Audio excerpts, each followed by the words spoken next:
All right, I'm not going to do a live because where I'm sitting, it's not going to work. But I thought you would hang out with me and the cats. This is like, the coolest Friday night, eh, Zorro? Oh, he's such a good boy. He is so sweet. So sweet. Oh my gosh, he's recovering well. He's doing great. He's back to eating only hard food. A lot of people asked if cats lose their teeth, can they eat hard food? Yeah, they're really good at kind of like gumming it and just kind of chewing it around and swishing it and swallowing it. No matter what I do, he does not like wet food. It's very hard to get him to eat wet food. So he eats dry food and he makes it work, eh, old man? Some people have asked when Zorro will be up for adoption. We now that we've got like the most immediate, like his dental pain taken care of, we still have to figure out his mobility. Zorro moves. If you've seen him walk, like he walks like a stiff, crusty old man. So whether that's arthritis treatment, physio, we're gonna see what we can do to improve that, or if it's just pain management at his age. I'm not sure. So we'll keep you updated because he's just almost fully recovered from his dental. So once that's done, we're going to set him up with a consult with the rehab center and also our vet to see between the two, what would be the best plan forward for him. But honestly, whoever adopts this guy, I hope that whatever treats his arthritis or his pain will not be a barrier, because you will never get a more perfect, gentle, loving cat than Zorro. He is such a good, gentle boy. He could reach his booty. He's loving. He's patient. He's just like, the oldest soul cat I've ever met. So yeah, that's the update on Zorro. Let's see who else we got here. Cece, what are you doing, Cece? I'm excited to see how Cece does on the drive. As you heard, we're going to Girl with the Dogs with her for a groom. So Biggie's going for his update groom. And we asked if we could take Cece to. Cece cannot groom anywhere. Look at her flag. She can groom basically her front paws, but she doesn't have the stability. She's really wobbly to really groom anywhere else. So we do our best, but she could use a really good groom. And I also thought maybe we can learn some tips from Vanessa on grooming a cat who's, impaired like she is, and see what we can do for them and kind of educate other people too on, cats like her in the shelter system. So the Girl with the Dogs is such a great opportunity for us to not only showcase the big house, but also showcase cats like her who are in the system needing support. And, maybe she could have been not surrendered if her family had the education or the knowledge to help her better. So Cece will hopefully get a little glow up, because you can see like she's soft, but her fur is still, and it's hard to explain, but if you ever held like a floppy water balloon, I got like a wiener vision in my head. That's horrible. Can you talk about a long week? I can't even say this without laughing. I'm so mature. Like a floppy water balloon. When you pick up Cece, she like just falls in between your hands. Like I don't even know how to explain it. She's literally like a squishy. You gonna come over here, baby girl? Come on, come on. She's just like the squishiest ball. I don't know how to explain it. And her rolls just roll, and she just falls. Like it's so hard to actually pick her up appropriately. So I'll have to warn Vanessa about that looks can be deceiving, and she's very hard to get a good grip on. Hey girl, what you doing? And then we've got Mr. Melvin. He looks so grumpy. Melvin he was in the kennel for the first 2 days because he was on pain medication. I just wanted to monitor him, make sure he was eating, using the box and everything. So today was his first day out, and he is so happy. He doesn't look happy, but he was so happy to be back with everybody. He was rolling around on the floor, stretching out. He's doing great. He's just so miserable. So originally we saw one broken tooth, obviously, when he came in, where the root or the nerve was exposed. So that needed to come out. Like that's very painful for them. But of course, if you go through a vet or any good vet, they're going to do an x-ray before they do a dental. And the reason is there's a lot of things that they can't see.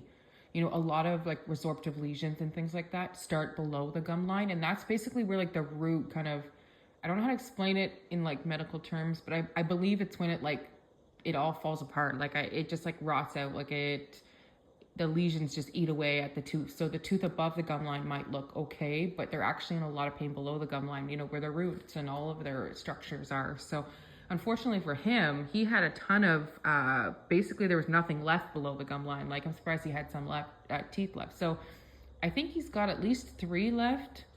He got all the front ones, a canine, some in the back. I can't remember how many he's got, but essentially when they took the teeth out, like there was nothing to show us. You know how like the other cats we got their teeth?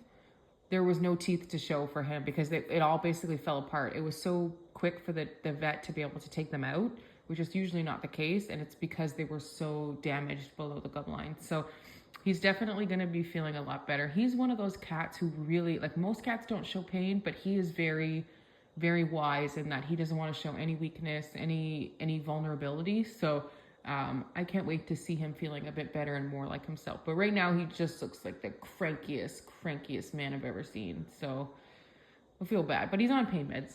Well, let's see who else we got here. We got Harlow here. Oh, I'm zoomed in, Harlow. Everybody's seeing it looks like dandruff, but Harlow has lots of white hair. If you see through, oh, she's got some dandruff, but white hairs. Harlow's the sweetest. So Harlow also needs a dental, which we already knew that Harlow needed a dental. But we try not to unless it's urgent. Do it right away. We want them to get used to us first. And unless they're obviously like roots are exposed or they're in pain or they're not eating, like some of the other cats we've had. So Harlow will probably get a dental sometime. Oh, maybe maybe in November. We'll see what the vet says. We'll get her some updated senior blood work and things like that to see. But otherwise, he's sniffing her booty, sir. She's the sweetest freaking cat. So if anybody wants a tiny little butterball girl, once we get her all sorted out, she is a beautiful, sweet, look at her, companion cat that eats plastic. Will eat plastic. So she's just a babysitter. Even though she's a senior, you got to babysit her. Hey, Harlow, okay, you can come up here. You sit up under me. You can stay there. That's okay. Let's see who else we got here. We've got Maple. Maple, why are you giving me that face? So Maple's lesions have come back, and she was on steroids. We don't like to use steroids for a long period. There's a lot of side effects and things that could come with steroid use, especially in an overweight cat. They actually can gain weight. There's a lot of things that you want to be mindful of unless you really need to use it. So we're trying to manage the new lesions with the steroid and the antibiotic cream and hope that soon, you know, whatever reaction she's having in her body will be done soon.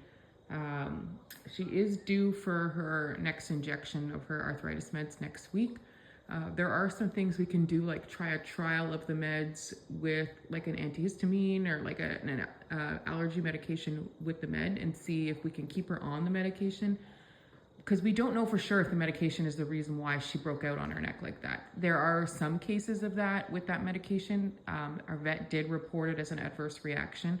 But this medication gave Maple her life back. Like if you've seen Maple when she first came, she was walking like basically on her hocks. So her back legs would kind of buckle at her feet, ankles. I don't know if cats have ankles, but you know what I mean. And she was not using the litter, like she couldn't walk into the litter box or anything. So she's sitting there quiet because I've got my phone and I'm talking, and Phoebe's about to do a sneak attack on her. But she jumps up there straight from the mat. Like she doesn't use the ramp or anything. She jumps, she runs, she plays. She actually is incredibly mobile she's 14 to 15 years old. It's a huge difference for her. So we'll see where we go with that. And if not, there are other ways we can manage her arthritis. She's going to be starting some rehabilitation soon. Once we can get the lesions under control. What are you looking at, Phoebe? Phoebe just wants to get her. And there's other ways you can treat cat arthritis too. Like if pharmaceuticals are not an option, there are different options. So we're going to look into a bunch of different things and see. But I'm really hoping that if we do go through with the next injection, that it's not the medication and it's something else. Like, you know, she's had blood work. She's had multiple scans. Oh, she's going to get her. Get her, Phoebe. Get her. And she's healthy for her age, like super healthy, other than obviously being overweight. So I imagine the last 2 weeks, she probably didn't lose much weight just being on the steroids. And you know what? That's okay. At her age, obviously weight loss is our goal, but at the same time, it's quality of life. And she needed to be on those to help her. Because I never showed you guys pictures, but it was her like Freddy Krueger on her neck. I've never seen anything like it. And I hope to not see that again. So who else am I missing? Phoebe's doing great. Phoebe's doing great. I can pick her up. She's still super skittish, but I can pick her up, play with her. She'll come for pets. I'll probably put her up for adoption shortly, but I don't expect her, unfortunately, to get any applications anytime soon. If you're somebody out there who's interested in a really shy cat, she's not a cat that she's going to want let you pick her up or play with her in the beginning. She's probably going to hide for a long time. She might hiss at you or swat at you. But if you're somebody who wants to give a second chance to a cat who really, really deserves it, reach out to us. You know, she's somebody like, I think Phoebe's 6 or 7. I think she's 6. Yeah. She's still young. She's got a lot of life left in her. Hey, Zorro. And a lot of love to give from afar. But once she trusts you, she actually is super, super loving. So, oh, somebody's already in your favorite pooper, Zorro. They've got a few of them. So they love that pooper that Melvin's in. And then I put a pooper in the bottom kennel because some of them like a private pooper. And they go there. But, oh, Melvin's going in the other box. Look at these guys. Anyways, so let's see. And then we've got Beefy Cake. Beefcake goes for his dental next week, which will be great. His might be a little bit of a tougher recovery. He's a bit older. I believe it's the back teeth, which is even harder sometimes, especially when you're eating. So his will be a lot more extensive. I think he is like a level 2 or level 3 dental. So most of the cats so far have had like a level 1. Harlow, you're falling. A level 2 or a level 3 is like they need a lot of work. That's what Zorro had. Sorry, yeah, Zorro had a big dental too. So yeah, that's kind of what's going on. And what else? Yeah, when I go to Niagara, I'll definitely, what you doing, Melvin? Video and share a lot more than I did the last time, because the last time it was kind of like I was just Biggie, so I didn't think anything of it. But now you guys like to see and be involved in all that. So I'll take videos. You know how much Biggie loves the hotel and his hotel beds. He's going to be like a little king. It's going to be quite funny. He's usually like that. I'm interested to see how Cece does. In terms of finances, oh my gosh, you guys, I am blown away by the donations. Blown away. I haven't had a chance to really add, because there's 3 different places people are donating, add everything up. And we're also in the middle of our calendar sales. So some of the deposits are for the calendars, so I've got to figure it out between the 4 technically. But I think we're easily over $6,000, probably close to $7,000, which is absolutely insane. Absolutely insane. That's going to cover Beefcake surgery. That means that we can take in that palliative cat. His name is Klaus. It's suspected he's palliative, but there's also a chance that the original opinion might be wrong. And it's not wrong because like the vet is wrong. It's wrong just because they think he has bone cancer. But a lot of times like osteomyelitis will show the same way. And it's been a long time since his last scan. So, and he's walking great. And usually when a cat has bone cancer like that, it's usually they go downhill and, you know, their mobility really suffers. And he has not suffered at all. So we're curious to see, we're going to have our vet do some new scans on him, thanks to you guys and your donations, and see what's going on. So we should be welcoming Klaus maybe next weekend or sometime or the following week. We'll see. We've also had a few requests to help with another overweight cat a little bit further down the highway, like maybe an hour or 2 away from here. With the amount we've raised, we should be able to help that cat too. So that's 2 cats, which is absolutely incredible. And we will have 2, you might have saw on Facebook, or we have we're foster sitting 2 kittens for a few days, but we may actually have 2 kittens coming under the big house in November. It's just to help a family that it's at our vet clinic, and the mom's getting spayed. She was a stray. They took her in. Everybody's full right now. It's just absolutely insane. I think the warmer weather might have brought there's always kittens, but even more kittens than normal that we see in the fall, or it's the second wind of kitten season. I don't know. So the big house is not changing our mandate. Our mandate is always big cats.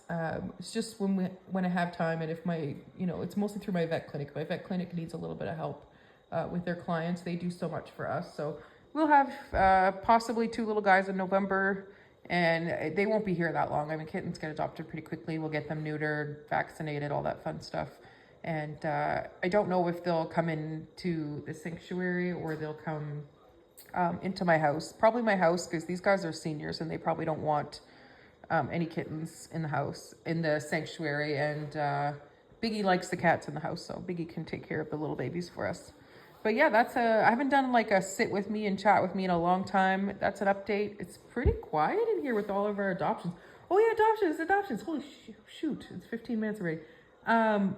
Queen Charlotte is going this weekend. So when we head to Niagara, we're driving Queen Charlotte along the way. Her adopters are just down the highway about 3 hours, like halfway through our trip. So we're going to drop her off.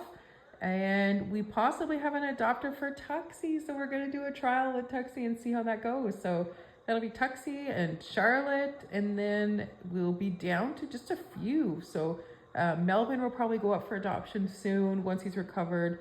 Pumpkin, who's sleeping in the Clumpy Cat house, that's her favorite spot, will be going up for adoption soon.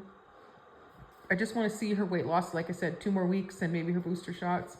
And then we'll be left with a bunch of seniors. So hopefully some people will open their hearts and their homes to some seniors this holiday season. Not as Christmas gifts though, but it just happens they'll be available for adoption probably by December. Thanks for listening.